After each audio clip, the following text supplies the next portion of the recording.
Täna räägime Friedrich Hayekist ja tema võimsatest ideedest vabaduse ja korra kohta, aga me teeme seda ühe korraliku vimpigaga. Me vaatame tema pärandit läbi ühe ja sama mõtleja John Gray silmade ja näeme, kuidas see mees hindas Hayeki pärandis sotsialismi langemise järel täielikult ümber. See on päris dramaatiline lugu. Mõelge korraks sellele küsimusele. See ongi Hayeki mõtlemise absoluutne tuum.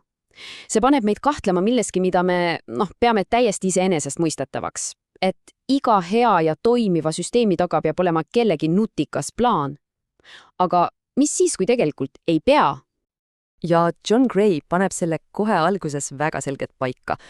Hayeki puhul, teate, ei räägime lihtsalt mingitest majandusteooriatest. Ei, me räägime terviklikust ideede süsteemist, mis on sama ambitsioonikas kui näiteks Marxi või John Stuart Milli oma. See ongi katse seletada, kuidas kogu maailm tegelikult toimib. Siin ongi asja võtti tegelikult. Kui me tahame Hayekist päriselt aru saada, peame me unustama hetkeks majanduse ja vaatama otse filosoofia südamesse. Sest tema suurim küsimus polnud kunagi raha. See oli teadmine. Ja veel täpsemalt, mis on inimteadmiste piirid?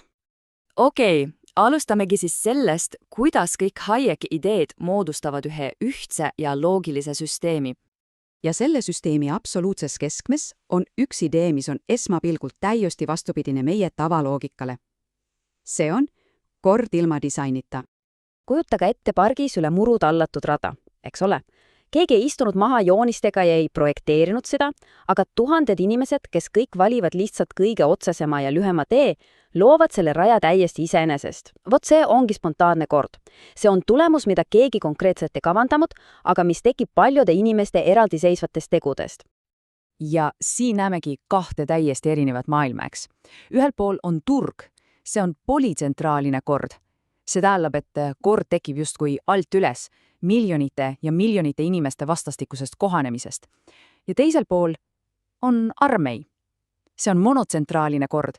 See on loodud ülevalt alla, ühe keskse juhi või staabi poolt. Kaks täiesti erinevat loogikat. Ja kui te korraks mõtlema hakkate, siis see idee on absoluutselt kõikjal meie ümber. Mõelge näiteks eesti keele peale. Keegi ei istunud ju maha ja ei leiutanud seda. See arenes orgaaniliselt sajandite jooksul. Või moraal.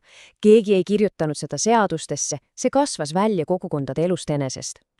Need on meie tsivilisatsiooni kõige olulisemad alustalad ja ometi pole neil ühtegi konkreetset autorit. Okei, aga kui ühiskond toimibki kõige paremini spontaanselt, mis siis juhtub, kui keegi proovib seda kõike tsentraalselt juhtida? Ja see küsimus viib meid Hayeki kõige kuulsama argumendini. Tema väitis, et sotsialismi suurim fundamentaalne probleem polnudki ressursside puudus, vaid midagi palju sügavamat. See oli info ja selle jaotamine. Ja Hayek tegi siin täiesti geniaalse vahe. Kujutage ette nii, teoreetiline teadmine on nagu kokaraamat. Igaüks võib selle läbi lugeda. Aga praktiline, vaikiv teadmine on see, mis teeb kelleski tõelise meisterkoka. See on see tunnetus, see ajastus, see aastatepikkune kogemus. Ja seda lihtsalt ei saa raamatusse panna ega kuskile keskusesse kokku koguda. Ja Hayeki jaoks ei olnud see mingi kõrvaline akadeemiline teema. Ei, ta väitis, et see ongi majandusteaduse tõeline ja kõige kesksem probleem. Küsimus pole selles, kuidas jaotada asju, vaid selles, kuidas kasutada ära seda tohutut teadmiste olka, mis on laiali pillutatud miljonite ja miljonite erinevate inimeste peades. Ja siit koorubki välja tema täiesti halastamatu loogika. Samm 1. Kõige olulisem majanduslik teadmine on praktiline ja hajutatud. Okei. Samm 2. Seda teadmist on füüsiliselt lihtsalt võimatu ühte kohta kokku koguda. Ja siit tulebki see vältimatu järeldus. Iga katse majandust tsentraalselt planeerida on nagu pime lend. See on määratud lõppema kaose ja meeletu raiskamisega. Niisiis, kui tsentraalne plaani majandus on võimatu, mis siis on alternatiiv? Ja siit me liigumegi sujuvalt Hayeki majanduslikest ideedest tema poliitilise filosoofia juurde. Ja siin on üks ülioluline punkt, millest tuleb aru saada. Hayek ei olnud mingi anarhist. Tema jaoks ei tähendanud vabadusreeglite täielikku puudumist. Hoopis vastupidi.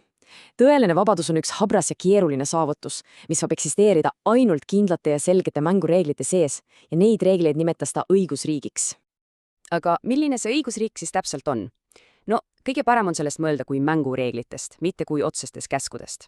Seadused peavad olema üldised ja abstraktsed ja need peavad kehtima absoluutselt kõigile võrdselt, kaasa arvatud valitsusele endale. Nende eesmärk pole sulle öelda, mida sa pead tegema, vaid luua stabiilne ja ennustatav raamistik, selline mänguväljak, mille sees saad sa ise vabalt oma eesmärke taga ajada. Ja siit jõuamegi meie loo dramaatilise pöördepunktini. 20. sajandi lõpus sotsialistlik eksperiment varises kokku, täpselt nii, nagu Hayek oli aastakümneid ennustanud. See paistis olevat tema ideede täielik vaieldamatu triumf. Aga kas see on ikka kogu lugu? Siin tulebki see pööre, sest Hayeki kõige teravam ja ehk kõige võimsam kriitik tuleb täiesti ootamatust kohast. See on John Gray ise, see sama mees, kes aastakümneid hiljem oma esialgse Hayekit ülistava analüüsi täielikult ümber hindas. See, mis esmapilgul paistis selge võiduna, osutus tegelikult millekski palju keerulisemaks.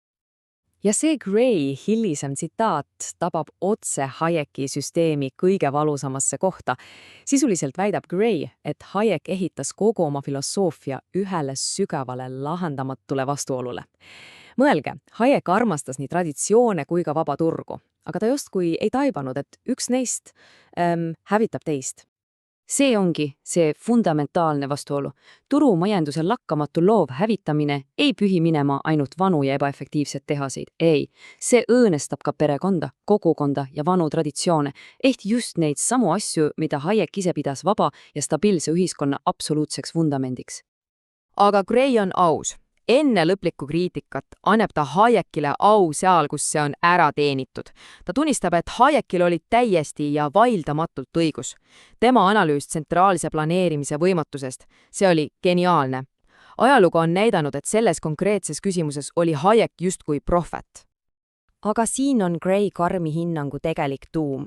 Esiteks väidab Gray, et vabad turud ei ole mingid loomulikud nähtused, vaid tegelikult on need riigivõimu poolt loodud ja üleval hoitud artefaktid. Teiseks, ja see on kõige olulisem punkt, turu dünaamilisus hävitab just neid sotsiaalseid traditsioone, mida ta ise toimimiseks vajab. Ja lõpuks, Hayeki filosoofial on väga vähe öelda tänapäeva maailma kohta, kus ei võistle enam plaanimajandus ja turg, vaid hoopis erinevad kapitalismi formid omavahel. Ja me lõpetamegi selle provokatiivse küsimusega, mis võtab kogu selle pinge suurepäraselt kokku. See on üks sügav ja siiani lahendamata probleem, mis on Hayeki päärande südames ja mis on tänapäeva maailmas võib-olla aktuaalsem või kunagi varem. See jätab meid kõiki mõtlema sellele raskele tasakaalule lakkamatu progressi ja sotsiaalse stabiilsuse vahel, mida me kõik vajame.